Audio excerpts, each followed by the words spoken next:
Mr Speaker. Materia Ture. E te manga o te whare tina koe, tuarua ki ngā mema o tō tātou whare tina koutou katoa. Tua toru mihi atu ki Ngaruahine me ngā hapu katoa, mihi aroha ki a koutou katoa. Last year, Sir John Key responded to the Waitangi Tribunal claim on Te Paparahi o Te Raki by saying that New Zealand was settled peacefully, was the word he used. And he went on to exclaim that Māori would have been grateful for the injection of capital that early Pākehā brought with them when they settled Aotearoa, New Zealand. Māori would have been grateful for the capital. So the history of Ngaruahine puts John Key back in his place, someone sadly ignorant of his own history, of his own country, and of the efforts of his own government to respond to that history with some restitution.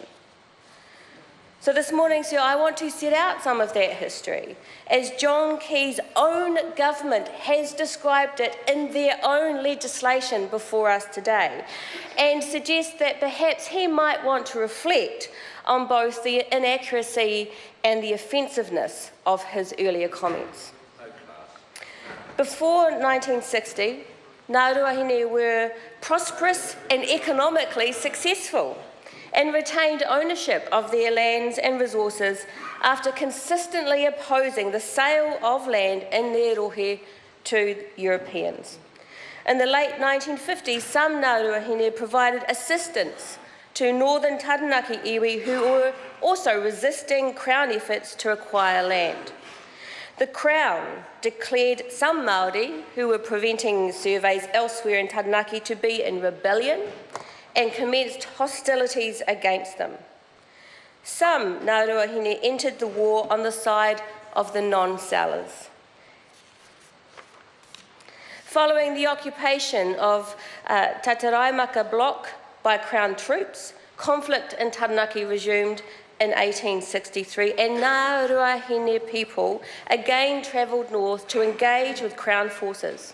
In 1865, the Crown proclaimed 1.2 million acres of Taranaki land confiscated, including all of the Ngaruahine rohe.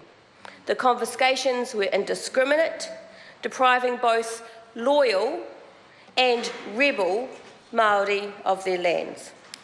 The war continued.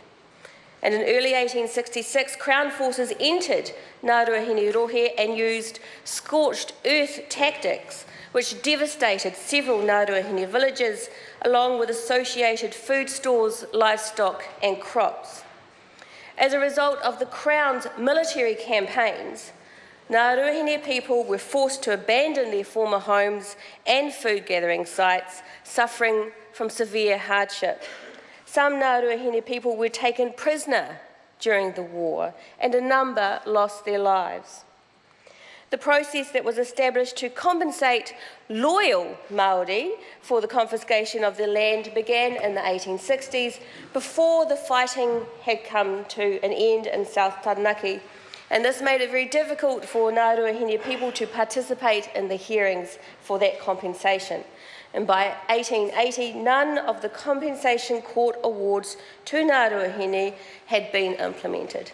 So, the settlement says, the Crown acknowledges that the cumulative effect of the Crown's actions in purchasing land in Taranaki created tensions that led to the outbreak of war.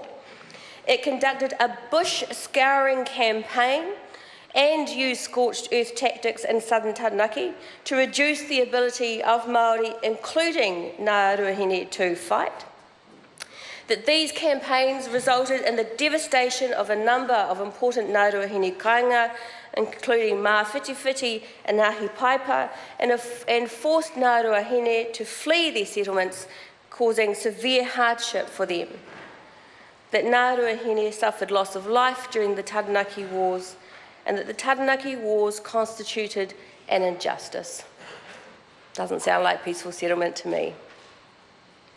The settlement bill goes on to describe in the early 1870s that many Ngaruahine returned to their lands on the Waimate Plains, and through the 1870s the Crown attempted to secure nominally confiscated Ngaruahine land for European settlement by making formal and informal payments to Māori and by promising to provide reserves and protect significant Ngaruahine sites. These promises were not fulfilled, and by the late 1870s many Ngaruahine people were uncertain about the status of their lands. By this time, many Ngaruahine had relocated to Parihaka in central Taranaki and were supporting its leaders Te Whiti and Tohu and their movement for Māori peace and independence. So, the Crown acknowledges that Ngaruahine provided material support to the Parihaka community and that large numbers of Ngaruahine people were residing at Parihaka when Crown forces invaded the settlement in 1881.